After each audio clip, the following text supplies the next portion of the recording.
Israel School of Humanitarian Action and the Lucian Research Center for Humanitarian Action. And his theme is abortion services in humanitarian context. Please. Thank you. Hi, good afternoon. A question. Anyone in the audience is pregnant? Anyone went through unsafe abortion? Someone? Abusive relationships? Someone? Embarrassing, isn't it? Now take this embarrassment into the humanitarian context. Our goal in this talk is to offer humanitarian agencies an extended ground and justification to include abortion services within family planning activities in the humanitarian context. This aspect has simply never been given sufficient consideration or weight. Now, as you all probably know, humanitarian crises create vulnerabilities and loss of resources that sometimes results in social instability in the institution. Within this context, the situation of women is exacerbated due to pre-existing conditions such as inferior socioeconomic status. Many women then often resort in exploitative relationships for social acceptance, for protection, finding themselves with a male partner they would not otherwise consider.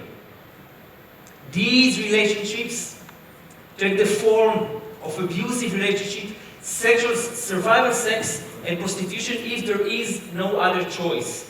For many women, this environment of contextual and social coercion results in unwanted pregnancy, which results maybe in unsafe abortions. Now, research shows a volume of unsafe abortion within the humanitarian context, even when humanitarian agencies are present at the field. We know that unsafe abortions results in a harmful and a profound harm to women, sometimes even death. Currently, there is no availability for abortion services at the field, or these services have failed to meet the extent of need for these women. Reasons, or many excuses given by humanitarian agencies refer mainly to the cultural or legal consideration rather than the absence of expertise or expertise of medical certified staff to perform these abortions. These barriers of culture and legal considerations are not always existing at the field, and generally they are not insurmountable. Now, experts who were engaged with this topic offered or suggested that a reasonable compromise would be initially to offer abortion services to women who experience pregnancy as a result of a rape within a wartime. Now, this may be a political expedient compromise. It is not based on the real needs of these women in the field. It means that the majority of the women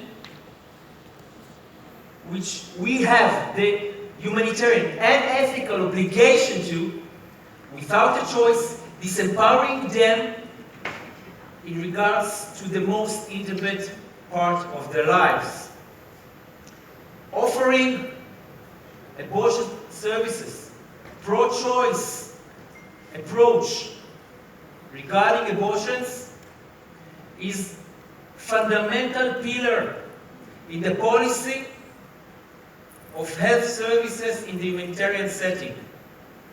Now, don't get me wrong, abortion services should not and cannot replace early remedies or contraceptives. It should be along with counseling. Nowhere it is more urgently needed than in humanitarian settings where social, political, cultural conditions render women deeply vulnerable to various forms of coercion. We call on humanitarian agencies to create and proactively act for these services, to allow the access for the women to services that they really need and which they're entitled to. Reducing mortality and morbidity is crucial.